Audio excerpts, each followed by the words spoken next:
country is preparing for war. It is a circumstance worthy of philosophers' observation, how suddenly a whole nation can change its sentiments with its politics. In truth, the insolence of the French has done its work. The terrible republic can hurt us little by sea, if we will but resist her. And I am sick, heartily sick, of the servile acquiescence with which we have so long received from her buffetings and indignities, and returned her thanks.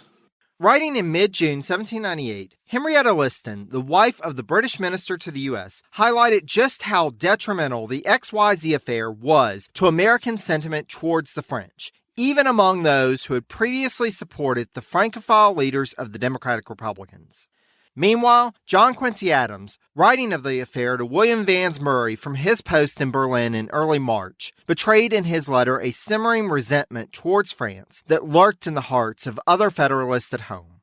Ultimately, these two letters reflect the miscalculation of the pro-French faction on both sides of the Atlantic. And instead of the peaceful resolution that had been hoped for, Talleyrand and the Directory government had provided the impetus for war. Before we get to that, though, let me welcome you to the presidencies of the United States. I'm your host, Jerry Landry. I'd like to take a moment to thank Courtney Fitzgerald and Ty Bannerman of the Anytown USA podcast for providing the intro quotes for this episode. If you haven't listened to Anytown USA yet, then you don't know what you're missing. Each episode, Courtney and Ty choose a place in the U.S. at random, research it, and share the facts and stories they've found about the locale. They got one county away from where I live a few episodes back, which was very exciting, and I learned a great deal from them about places that are just down the road from me. There will be a link on the source notes page for this episode as usual, or after you finish this episode, you can go to Ty, that's T-Y, Bannerman.podbean.com, or search for Anytown USA on your favorite podcatcher. It's a great way to learn more about hidden gems across the U.S., so be sure to check it out. As we've discussed numerous times on this podcast, communication across the Atlantic was very slow.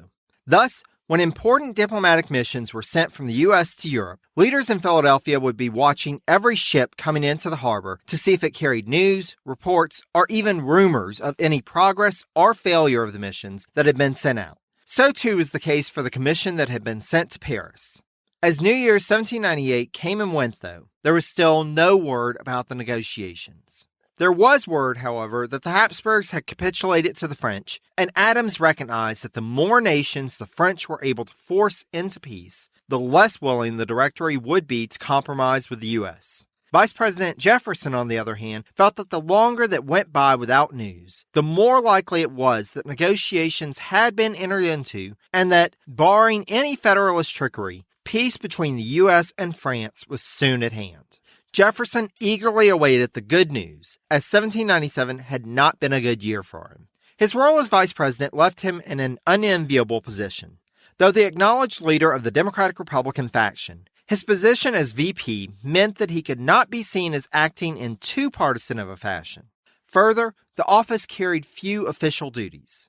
Though there had been a brief possibility that Adams might bring Jefferson more into the fold, the new vice president quickly found himself shut out of administration affairs. Like Adams before him, he presided over the Senate, but with the precedent that he could not intervene on debates, as that had gotten Adams in trouble in the early days of the first Congress. Thus, in order to preoccupy himself, Jefferson consulted with George Wythe on parliamentary procedure and began work on what would come to be the Senate Manual, which is still used to this day, 2018 as of this recording. However, as he began his official duties, he would unintentionally besmirch the honor of the first man of the nation.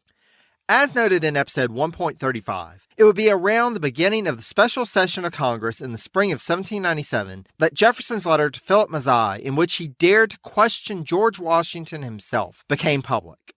Jefferson hemmed and hawed about how to respond, and ultimately, according to Jefferson biographer Dumas Malone, became in the public mind yet another critic of that beloved retired president. To make the situation worse for Jefferson, there was a lag in Democratic-Republican influence in Congress due to absenteeism. A number of Democratic-Republican congressmen simply didn't show up when their strength was needed. Either they'd arrive to the session late or have to leave early. and Albert Gallatin, the faction's rallying leader in Congress Hall, was unable to pull together enough votes to make a strong showing in opposing some key administration legislative pushes, including the strengthening of the Navy. Likewise, John Beckley, the clerk of the House who had been a rallying figure for Democratic Republicans in Congress, had been ousted from his position by one vote in April 1797. Jefferson tried to exert some influence behind the scenes, but when he started out for Monticello in early July, he was in a much weakened position politically. 1798, though, might be more of his year, if peace could be concluded with France and war avoided. History is the greatest adventure story. But does it ever leave you wondering what the women were doing all that time? This is Lori from the Her Half of History podcast, and the answer is that some women were seizing power, or escaping slavery, or spying for their country, or creating artistic masterpieces, while countless others were doing the laundry, getting married, and wondering why their clothes don't have more pockets. If you would like to hear the stories of women doing all of those things, check out Her Half of History at herhalfofhistory.com or wherever you get your podcasts.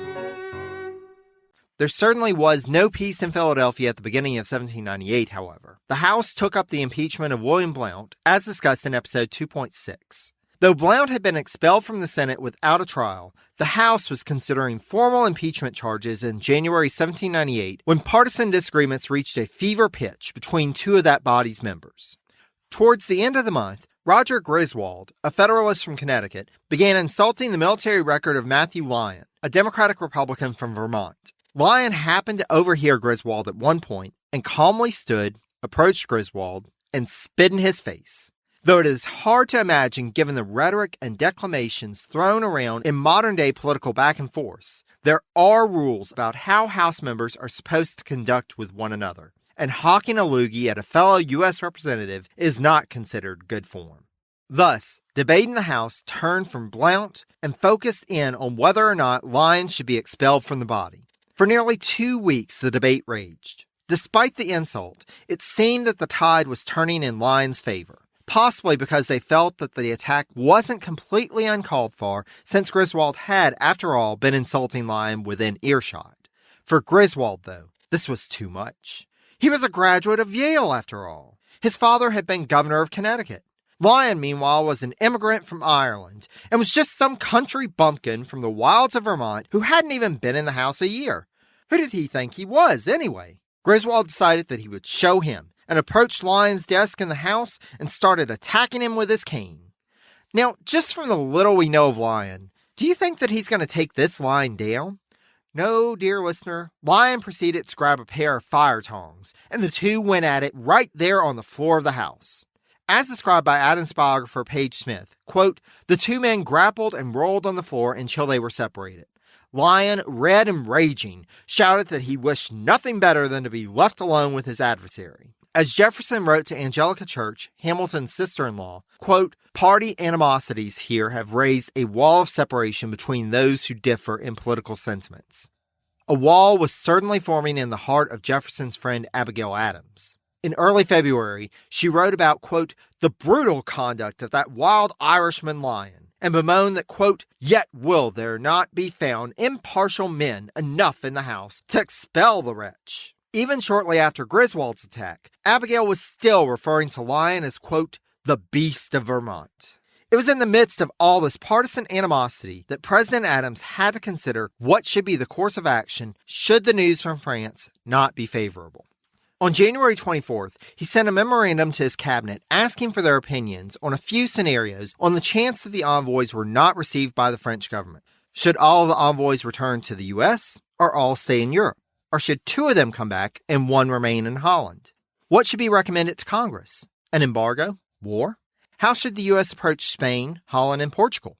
It's clear from this note to his cabinet that Adams was trying to get his mind around what to do in the worst-case scenario of a complete breakdown of negotiations. By asking for his cabinet's opinions prior to word being received, he also seemed to be trying to feel them out and ensure that he would have their support should he need to invoke more extreme measures. While trying to keep a steady hand on the tiller, Adams was shaken by an invitation to a ball being thrown on February 22nd. Why was this invitation such a big deal? Well, it was to a ball being thrown by Philadelphian civic leaders to honor George Washington's birthday. That's right, Even though Washington was no longer president, people in the capital city intended to keep on celebrating his birthday just as they had the previous 8 years. Moreover, I can't find any evidence that anything was done to mark Adams's birthday the previous October 30th, though you have to imagine that he at least had a couple of folks who wished him a happy birthday. All of this was yet another smack in the face, reminding Adams that no matter how hard he had worked the previous year, he still wasn't George Washington and lingered in the shadow of his predecessor. Again, from Page Smith, quote, Adams wrote tersely across the face of the invitation, declined, and fired off a curt note of refusal. Adams's refusal, however, set off a tumult, as people who had previously accepted their invitations had to decide whether or not to go. Jefferson was one in that number. As noted by Smith, quote, it would hardly do for the leader of the Republican Party to appear at the birthday of a man whose administration he had criticized so often, while the Federalist president expressed his disapproval of the affair by refusing to attend. One of the few people who commended Adams's decision was Benjamin Franklin Bosch, who felt that Adams was, quote, a Democratic hero by opposing this glorification of Washington. Adams did not have much time to think about such matters, though. Word continued to come in about violations of American neutrality, including the plundering and burning of a British vessel by a French privateer in the harbor of Charleston, South Carolina. If news didn't come from Europe soon, Adams would be hard-pressed to maintain a neutral stance. Finally, on the one-year anniversary of his inauguration, a packet of reports arrived at Secretary of State Timothy Pickering's office. Some of the letters were in code and would take time to translate, but Pickering brought some to Adams straight away so that they could start to piece the situation together. Adams decided to notify Congress the next morning that the dispatches had been received and were being decoded, but sent them one letter not in code, which indicated the lack of hope in a successful completion to the negotiations. As Federalists in Congress began agitating for war, Adams and his administration pored over the translated dispatches. Adams found reason to fault the conduct of two of his envoys, Pinckney and his own friend from Massachusetts, Gary. On one of the dispatches, he wrote a note that two of Talleyrand's informal agents, quote, ought to have been not attended to, nor any word said to them, till the envoys were received by the Directory and someone selected with full powers to treat. Marshall, though, as reported in the dispatches, had expressed his opposition time and again to informal talks. And one has to wonder if Adams made a mental note of this admirable Marshall character for the future. Despite his distress at the situation, it seems that Adams worked to suppress his anger while examining all evidence before making his decision on how to proceed. Secretary of State Pickering, on the other hand, was ready for war. On March 6th, he wrote Stephen Higginson, railing that France and its leaders in the Directory government would settle for nothing less than, quote, universal domination of the sea as well as of the land with the property of all nations at their disposal, to seize and keep what portion they please. In Pickering's estimation, quote, the villains think that the real Americans will hardly dare appeal to arms against their imaginary omnipotence, or if they dare, that their friends here are numerous enough to prevent it. When Adams turned to his cabinet for advice on the next course of action, he found Pickering and Attorney General Charles Lee advocating for him to request that Congress declare war, while Secretary of the Treasury Oliver Wolcott and Secretary of War James McHenry felt that the new, growing U.S. naval force should be put into action in the Caribbean to protect American merchant ships from the French, a form of quote-unquote mitigated hostilities that would avoid a total war while allowing the U.S. more time to prepare its defenses should it come to the worst-case scenario. Ultimately, though, the decision was Adams's of how to proceed. Unbeknownst to him, however, there was an advisor behind the scenes trying to put his 2 cents in. Alexander Hamilton wrote to Pickering on the 17th, asserting that, quote, I wish to see a temperate but grave, solemn, and firm communication from the President to the 2 houses on the result of the advices from our commissioners.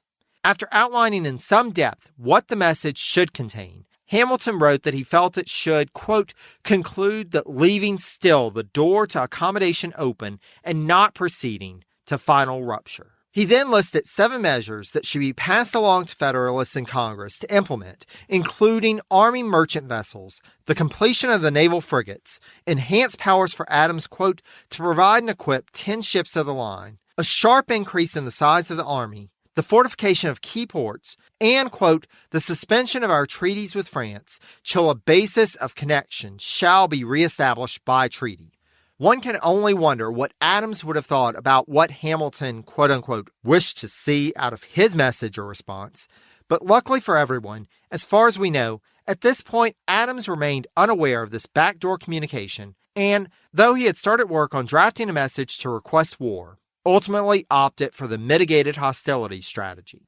Though Adams may have decided to avoid war for the time being, there was still the matter of Congress, to which he would have to attend. Thus, on March 19th, he sent another message to Congress, while informing them, quote, that I perceive no ground of expectation that the objects of their mission can be accomplished on terms compatible with the safety, the honor, or the essential interests of the nation. He did not ask for a declaration of war. Rather, he turned back to previous recommendations that he had made for national defense and reminded them that, quote, in all your proceedings, it will be important to manifest a zeal, vigor, and concert in defense of the national rights proportioned to the danger with which they are threatened. Besides containing little new information, there was also a key part missing in this message, namely, the inclusion with it of the other dispatches from the envoys. Despite his attempts to temper his language, the Democratic Republicans immediately jumped on the message as a call for war. Jefferson wrote to Madison about, quote, the insane message from Adams, and asserted that there was, quote, exaltation on the one side and a certainty of victory in terms of bringing the nation to war. McHenry biographer Karen Robbins notes that even, quote, Federalists were surprised, and that, quote, both parties demanded to know the contents of the dispatches. Ralph Adams Brown goes further into this and explains that, quote, a few moderate Federalists joined the Republicans in these demands to see all of the dispatches, and as day after day went on, the clamor grew. What did the reports actually contain after all? Adams said they were bad, but who knew? The United States Recorder, a newspaper in Philadelphia, attacked the administration on the 27th and, quote, labeled the entire affair a dishonest trick aimed at helping the Federalists win the April elections. Was it just an election ploy? Who knew what was really in those dispatches anyway? On that same day, the Democratic Republicans in Congress held a caucus and produced, quote, 3 resolutions designed to embarrass the Federalists and prevent measures for an effective defense. First, they would attack the idea of war with France altogether.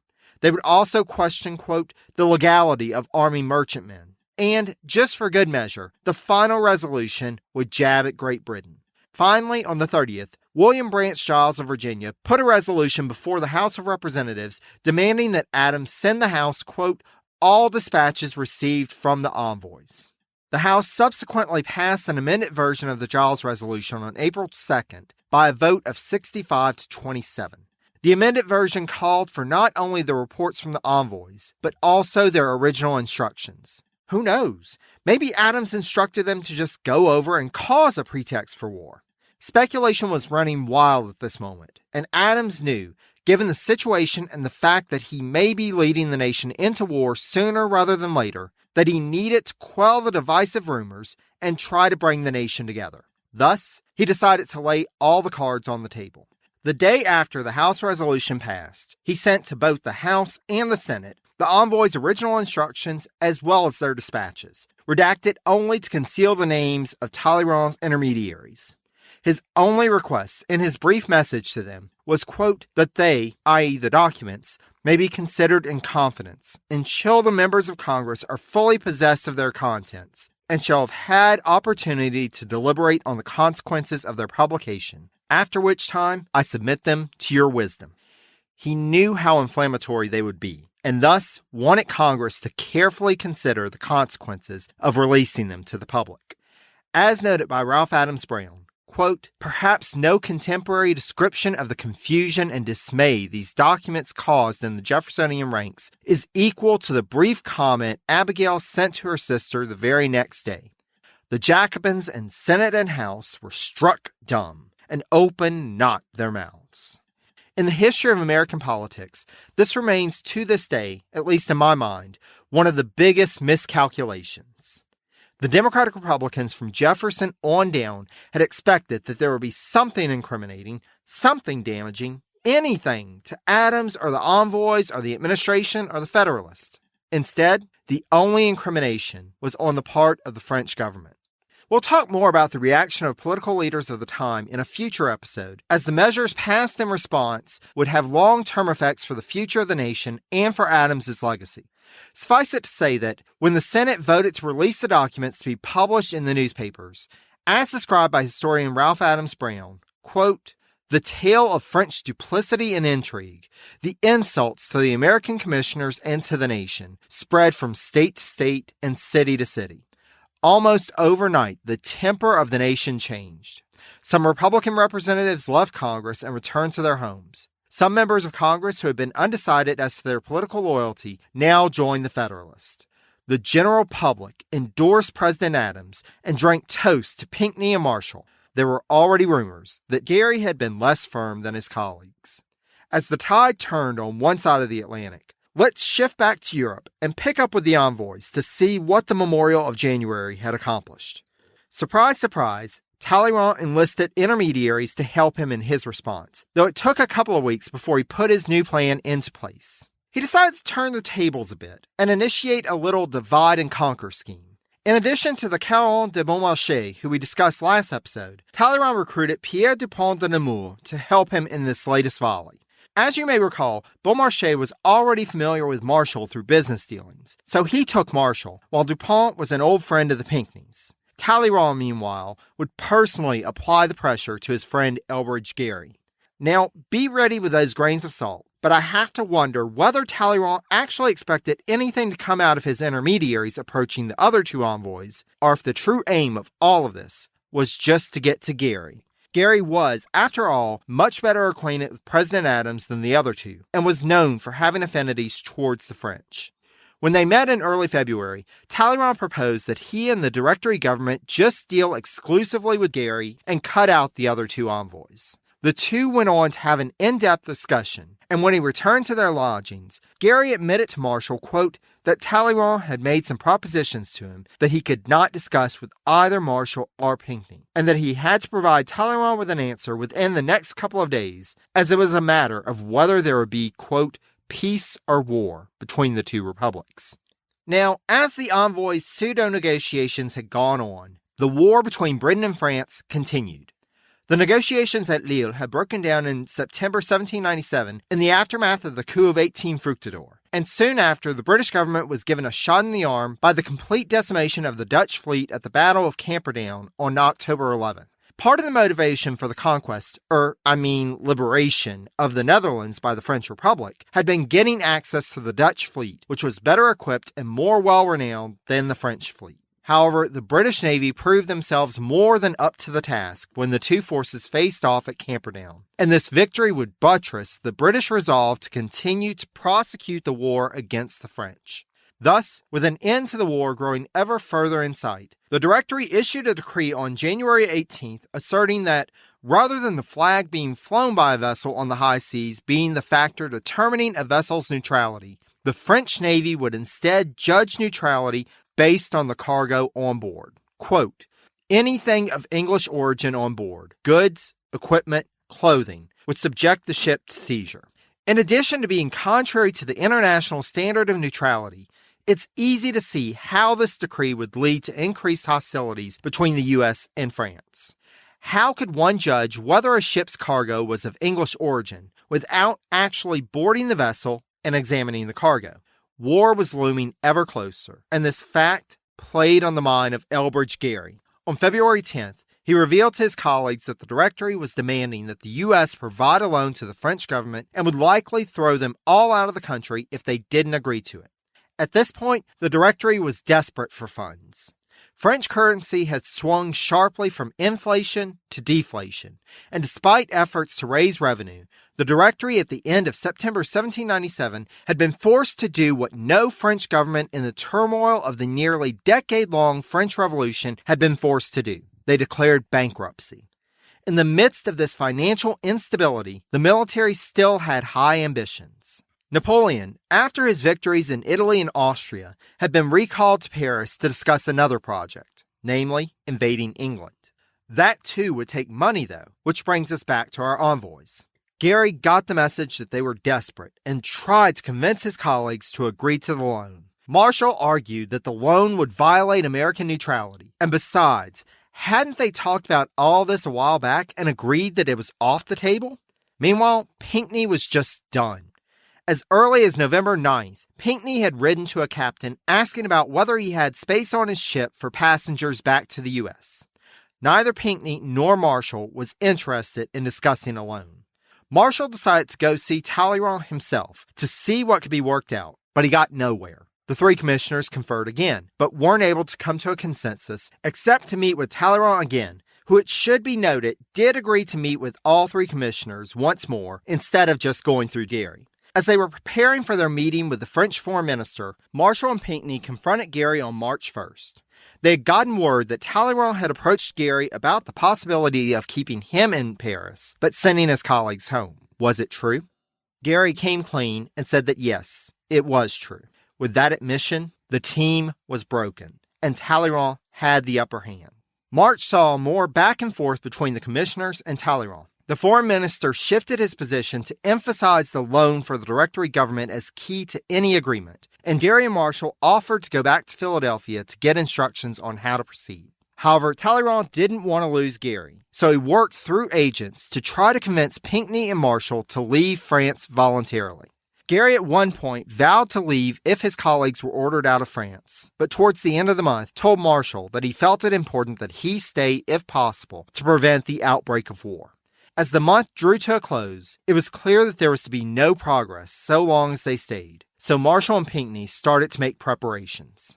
Due to the illness of his daughter Eliza, who was traveling with them, Pinckney requested permission for his family to travel to southern France until Eliza was well enough to make the journey across the Atlantic. Whatever the travel arrangements, Talleyrand was ready to be done with both of Gary's colleagues. As the month of March drew to a close, one of his agents went to warn the Americans that all three envoys would be asked to leave France if Marshall and Pinckney did not request their passports and make arrangements to depart. Marshall refused, asserting that Talleyrand would have to order them out. Back and forth, the shuttle diplomacy kept on for the next few weeks until finally on April 13th, Talleyrand sent over their passports and a written request that Marshall and Pinckney depart France immediately. Meanwhile, relations between the three envoys had broken down completely. They held their last meeting at the beginning of April, with Pinckney attacking Gary for his, quote, deceitfulness and for playing party politics, as well as, quote, concealing information from them. Gary tried to defend himself, asserting that he was only abiding by Talleyrand's request in their private meetings to keep some information from his other commissioners. Why was he meeting with Talleyrand alone, charged Pinckney, to which Gary reminded him that they had all agreed that he should start the informal dialogue with the foreign minister. He couldn't help that Talleyrand was shutting them out. Gary tried to leave things on a good note, assuring Pinckney of his respect for him, but Pinckney did not return any cordiality. Instead, he wrote to Rufus King, quote, that he had never met with a man of less candor and so much duplicity as Mr. Gary. The Pinckneys left Paris and spent the next few months in southern France. Then, after Eliza recovered, boarded a Prussian ship at Bordeaux on August 5th to return to the U.S. Marshall, meanwhile, boarded an American vessel, the Alexander Hamilton, bound for New York City on April 23rd. This left Gary alone in Paris, a situation that other American ministers in Europe expressed their concerns about. On April 13th, William Vansbury wrote to John Quincy Adams about Gary, asserting that, quote, I know him so well as to say that of all men I know in America, he is perhaps the least qualified to play a part in Paris, either among the men or the women. He is too virtuous for the last, too little acquainted with the world, and himself for the first, and could do no possible good, but in a relative character as one of the three envoys. We shall have to wait to see how Gary's solo mission goes, however, and what the reaction back home is to his decision to remain in Paris, as our time together is drawing to a close. I hope you'll join me next time when we examine other aspects of foreign policy during the early Adams administration before turning back to see the response in Philadelphia and around the nation to the XYZ affair. Special thanks again to Courtney and Ty for providing the intro quote for this episode. And be sure to check out Anytown USA. I've provided a link on the source notes page for this episode on the website, presidencies.blueberry, that's BLUBRRY.com. If you'd like to reach me with any questions or comments, my email address is presidenciespodcast, all one word, @gmail.com. I'm also on Facebook at facebook.com/presidencies, on Twitter as presidencies89, and on Instagram as Presidencies Podcast, again, all one word. Thank you so much for listening, and take care, dear friends. Until next time.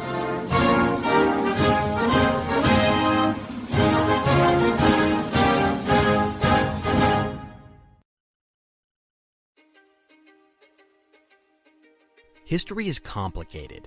The story of human progress is long, messy, and riddled with controversies big and small. On Conflicted, we dive headfirst into history's most infamous events and contentious figures. We try and untangle the good from the bad, the fact from the fiction, and the monsters from the misunderstood. Was Genghis Khan a murderous butcher or a civic pioneer? Did the Allied powers go too far in firebombing the German city of Dresden at the twilight of World War II? And how did the Marquis de Sade acquire such a sinister reputation? And was any of it true? These are just a few of the tough questions we wrestle with and investigate on Conflicted. So if you love history or just enjoy a good story, please join me, your host, Zach Cornwell, for a fascinating new topic each and every month. Conflicted, a history podcast, is available on Spotify, Apple, or wherever else you get your podcasts. I hope to see you soon.